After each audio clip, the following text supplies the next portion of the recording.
नमस्कार, मी Aishwarya Dhumal from ASG Gadgil hospital. आजकाल डायबिटीजचं प्रमाण आपल्या पूर्णच याच्यामध्ये खूपच वाढलेलं आहे. त्यामुळे आज आपण डायबिटीजबद्दल म्हणजेच मधुमेहाबद्दल बोलणार आहे. डायबिटीजचा सगळ्याच पूर्ण बॉडीवरती काय काय परिणाम होतो, त्याचप्रमाणे आपल्या डोळ्यामध्ये सुद्धा परिणाम होतो. तर आज आपल्याकडे डॉक्टर अनिल जाधव आणि डॉक्टर उदय गाडगे आहेत. त्यांच्याशी आपण डायबिटीज आणि डायबिटीजच्या मुळे डोळ्यावरती जो काही परिणाम होणार आहे त्याच्याबद्दल आपण काही प्रश्न उत्तर विचारणार आहोत. साधारण डायबिटीज असलेल्या पेशंटने कधी कधी चेकअप करायला हवं? नमस्कार. मी doctor Anil Jadhav, senior consultant ASG Gadgil eye hospital, medical retina specialist Arvind eye हॉस्पिटलमधून झालंय. डायबिटीज आज एक एपिडेमिक म्हटलं तरी वावगं ठरणार नाही, कारण की भारतामध्ये बघितलं तर प्रत्येक घरात आपल्याकडे एक डायबिटिक पेशंट असतो. डायबिटिक अवेअरनेस खूप महत्वाची आहे. डायबिटिक पेशंटला आपण डायबिटिक रेटिनोपॅथी ज्यावेळेस डायबिटीज डायग्नोज होतो, त्यावेळेस प्राथमिक तपासणी आणि नंतर साधारण वर्षातून एकदा कंपल्सरी तपासणी सांगतो. सर, मग डायबिटीजमुळे डोळ्यांवरती काय परिणाम होतो? जसं आपल्याला माहिती आहे की डायबिटीज हा आपल्या बॉडीच्या सगळ्याच अवयवांना परिणाम करतो, तसं डोळ्यांवरही त्याचा बरेच दुष्परिणाम असतात. पुढून मागेपर्यंत बघितलं तर डायबिटिकमुळे डायबिटिक रेटिनोपॅथी, डायबिटिक मुळे बेसिकली न्यूरोपॅथी म्हणजेच आपल्या नसांवर त्रास होणं, फ्रिक्वेंट चेंज इन ग्लासेस म्हणजे वारंवार आपल्या चष्म्याचा नंबर बदलणं, प्रीसिनाईल कॅट्रॅक्ट म्हणजेच डायबिटीजमुळे वयाच्या खूप लवकर मोतीबिंदू येणं, आणि डायबिटिक रेटिनोपॅथी म्हणजे डोळ्यांच्या मागच्या पडद्यावर डायबिटीजमध्ये येणारे सूज, त्याच्यावर रक्ताचे डाग किंवा रक्त जमा होणं असे वेगवेगळे परिणाम डायबिटीजमुळे दिसतात. अ, गाडगे सर, मला हे सांगा की डायबिटिक रेटिनोपॅथी झाली तर अशा केसेसमध्ये आपल्या गाडगिळ्या हॉस्पिटलमध्ये कशा प्रकारची ट्रीटमेंट केली जाते? डायबिटीस हा आजार जरी सायलेंट असला तरी तो डोळ्याची नजर घालवणारा सुद्धा ठरू शकतो, घातक ठरू शकतो. त्यामुळे एक तर आपल्याला डायबिटीस असेल तर वारंवार डोळ्याच्या डॉक्टरकडे जाऊन आपले डोळे चेक करणे, डोळ्याचा पडदा चेक करणे हे काम पेशंटनं केलंच पाहिजे. पेशंटला किती वर्षांपासून डायबिटीस आहे आणि तो कंट्रोलमध्ये आहे का नाही हेही त्याच्यामध्ये महत्त्वाचं असतं. तर जेवढ्या लांब पर्यंत पेशंटला डायबिटीज असेल तर तेवढ्या प्रमाणामध्ये पेशंटच्या डोळ्यांमध्ये अफेक्शन जास्त प्रमाणात होऊ शकतो. आणि जर शुगर कंट्रोल नसेल तरी सुद्धा पेशंटला डोळ्याचा प्रॉब्लेम्स होऊ शकतात. आणि असोसिएटेड कंडिशन्स म्हणजे ब्लड प्रेशर किंवा किडनीचा प्रॉब्लेम किंवा काही पेरिफेरल न्यूरोपॅथीज असे जर का काही आजार असेल तरी सुद्धा डोळ्याच्या आपल्या विविध भागांमध्ये परिणाम होऊ शकतो.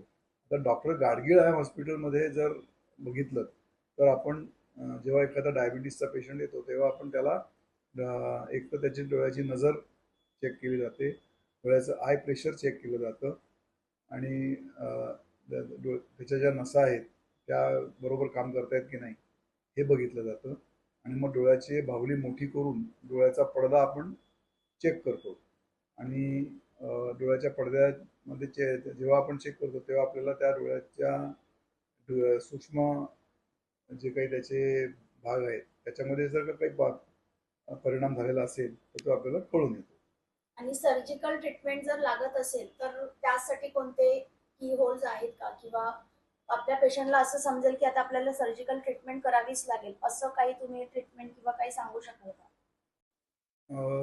सर्जरी हा जर एखाद्याचा डायबिटीस खूपच बळावलेला असेल किंवा कंट्रोलमध्ये नसेल आणि डोळ्याच्या पडद्याला विविध प्रकारचे काही अफेक्शन्स झालेले असतील तरच सर्जरी किंवा ऑपरेशनच्या वेळ येते.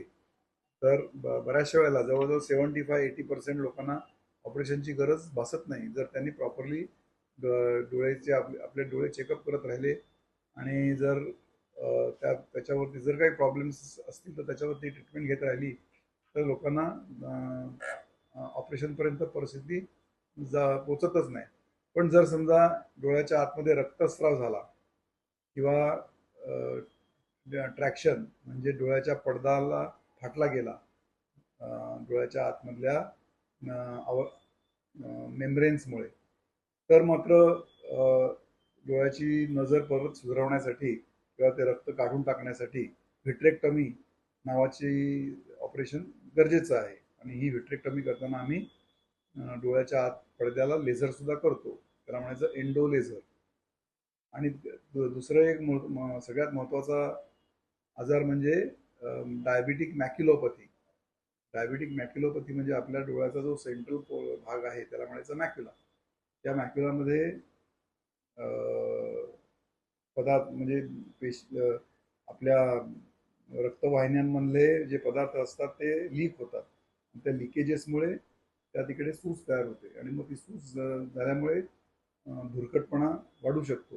ही सूज कमी करण्यासाठी आता हल्ली अँटी व्हेजेफ एजंट्स म्हणजे काही इंजेक्शनं असतात की ती इंजेक्शनं दिल्यामुळे ही सूज ओसरते आणि पेशंटला परत चांगलं दिसायला लागतं.